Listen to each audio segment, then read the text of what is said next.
Dalkaen here, and this is my review of Horizon Zero Dawn for the PlayStation 4. It's not often that you'll find me playing a AAA action-adventure game from a mainstream developer like Guerilla Games, but the concept of Horizon Zero Dawn was too interesting for me to pass up. I mean, hunting robot dinosaurs with a bow in a post-apocalyptic world? That's genius. Still, premise is not everything, and considering Guerrilla's body of work up to now consists of a series of first-person shooters, which, of course, is not a favorite genre of mine, there was plenty of room for them to disappoint. I shouldn't have worried. I spent many hours in this game exploring its massive and beautiful world. The post-apocalyptic trope is pretty overdone, but this game in particular shines with its themes of technology reclaimed by wilderness. There are massive skeletal skyscrapers, mysterious underground bunkers with desiccated corpses and pools of stagnant water. You'll come across lush flora and fauna, cactus-dotted deserts, and snowy mountaintops. And it's gorgeous. The graphics are really top-notch, especially when it comes to the environments. Half or more of the fun of the game comes just from admiring these disparate environments and uncovering more and more of the game's massive world. There are artifacts to discover that uncover more about the past than just what went wrong, why society fell apart. What's so intriguing about some of these artifacts is how they tell vivid stories of individual characters.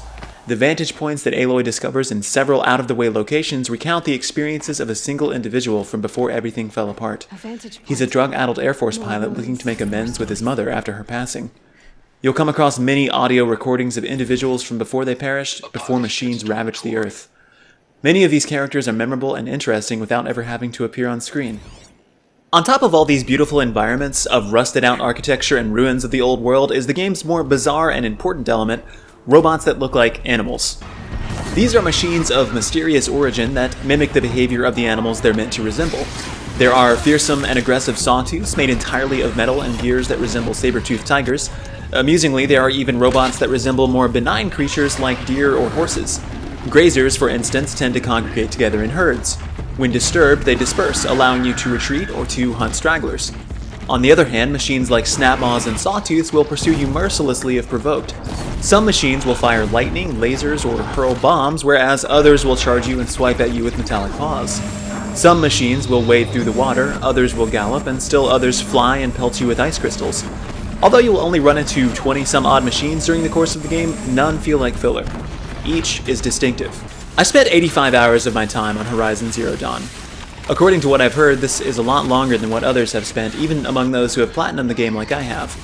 I don't tend to leave my games running unattended very often at all, so I can only come to the conclusion that much of this has to do with the considerable difficulty I faced early on in the game. Machines like sawtooths and bellowbacks absolutely destroyed me utterly over and over until I learned better strategies to deal with them. Leveling up helped to some extent, but playing smarter was far more impactful. What I think is so fascinating about the combat in Horizon Zero Dawn is its flexibility. Aloy's various bows make up the bulk of her arsenal, but she has access to a series of different arrows which serve various different purposes. Hunter arrows are all-purpose and can be crafted from easily obtained components, while hardpoint arrows pack more of a punch and more easily remove parts from machines. Terrablast arrows do no damage on their own, but unleash a blast that detaches parts with deadly effectiveness. Fire arrows cause a great deal of damage over time, ice arrows slow machines and cause them to take additional damage, whereas electric arrows stun machines. Each machine is susceptible to different elements and conditions, or, well, let me rephrase. Each part on each machine is susceptible to different elements and conditions. Just because one component is weak to fire doesn't mean that the machine itself is entirely weak to fire. This adds a lot of layers to the strategy. Beyond this, though, no machine has any one particular strategy that is required to take it down. There are many ways to approach encounters. You might tie a machine down with the rope caster, freeze it, and then cover it in sticky bombs. Or you could just follow up with the rapid-fire rattler from close range. You could even focus on taking out its various components to cripple its functionality and make it easier to take down. What I haven't really talked about yet is the melee combat. Unfortunately, it's not nearly as varied. Like many action RPGs, Aloy is capable of delivering a weak attack and a strong attack, but there isn't much in the way of additional functionality to these attacks. Strong attacks will knock down weaker machines, which is handy once you unlock the ability to critical hit downed machines, but you'll find that resorting to melee attacks against most of the game's enemies is tantamount to suicide. Melee attacks are generally only useful against smaller baddies like Watchers or Scrappers. Later on, you'll unlock the ability to knock down larger machines like Sawtooths, Ravagers, and Snapmaws, but you'll still have to follow up with a lot more firepower to take them out.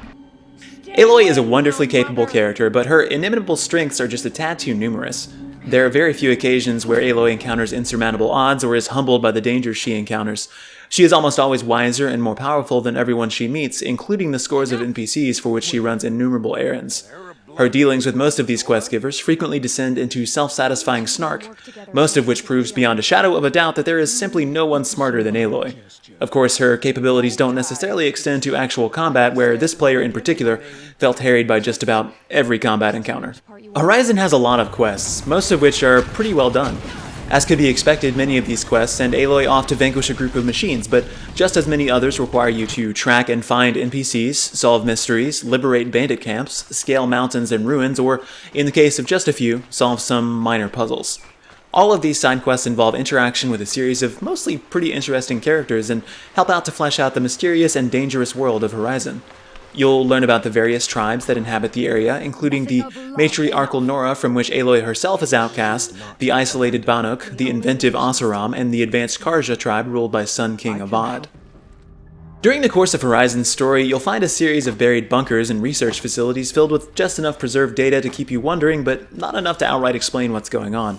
There is a good reason for this, of course, but suffice to say that these buried sections are separated into bunkers, which unlock as the plot progresses, and cauldrons, automated factories that can be discovered at pretty much any time. Completing these cauldrons gives Aloy with the ability to override enemy machines. The purpose of this is twofold. In the case of Striders, Chargers, and Broadheads, Aloy can actually climb atop the machine and ride them around. For other machines, she can simply force them to fight at her side, although she'll still have no direct control over them. I found myself a little disappointed at the extent of the override mechanic. I would have appreciated a little more direct control, even if it is interesting seeing a Ravager shoot down a Glinthawk. I found myself on many occasions wishing that I could climb on more ledges and scale more mountains, but was denied from doing so. For as open and expansive as Horizon's world is, it does seem to railroad you into only climbing the segments it wants you to climb, frequently marked with bright yellow climbing sections or otherwise highlighted edges. Additionally, these climbing segments, while exciting, are quite scripted, much in the vein of the recent Tomb Raider reboots or Uncharted. There isn't really any sense of danger, since repeatedly pressing the directional buttons will get you through these segments with no issues. There's never a need to balance or time your acrobatics. Well done. There is a principal plot thread in Horizon that leads Aloy into winning her way back into the good graces of the Nora tribe after being outcast for being motherless. In a matriarchal society, this is evidently a heinous crime. With the help of mentor and father figure Rost, Aloy is transformed from an awkward young girl to a skilled hunter and warrior. Where Rost obtained his own considerable skills is not really touched on, but suffice to say that the student quickly eclipses the master, and Aloy finds herself in a good spot to take on the Proving, a trial that might just help her achieve her goal. Of course, the Proving is just the tip of the iceberg as far as Horizon's plot is concerned, which soon involves itself with the matter of Aloy's birth and the events that led to robot dinosaurs terrorizing the game's post-apocalyptic world. It's quite fascinating, but I won't go into all the intricate details here. Instead, I'll discuss the rich cast of characters Aloy encounters on her journey. There's Sona, proud and stubborn Nora chieftain, Aaron, the mutton-chopped Oseram charmer with a drinking problem, Petra, a skilled engineer who develops a powerful cannon, Nil, a bloodthirsty fighter whose only joy comes from killing, as well as several others. Many of these characters are encountered in side quests, but eventually become part of the main quest if you are diligent in completing their stories. Another intriguing character is the enigmatic Silence, but the less said about him, the better. He's integral to the main plot. Horizon is an immersive action-adventure RPG in which there's a lot to do. Outside the main plot, there are zones of corrupted machines that must be cleansed, bandit camps to liberate, bunkers and cauldrons to explore, and artifacts to find. The plot itself is interesting, and most characters with which Aloy interacts are interesting and well portrayed. The combat is exciting, challenging, and can be approached from multiple different angles. Enemy diversity becomes an issue later on in the game, but for the most part I was thrilled with how distinct the game's various machines are. Aloy is likable, although perhaps not flawed enough to be relatable, and the game too frequently railroads you into exploring only the areas it has deemed appropriate. The game's flaws are not numerous, and its strengths are exceptional. It's the best game I've played so far this year, and I eagerly await a sequel. We've still so much to discuss.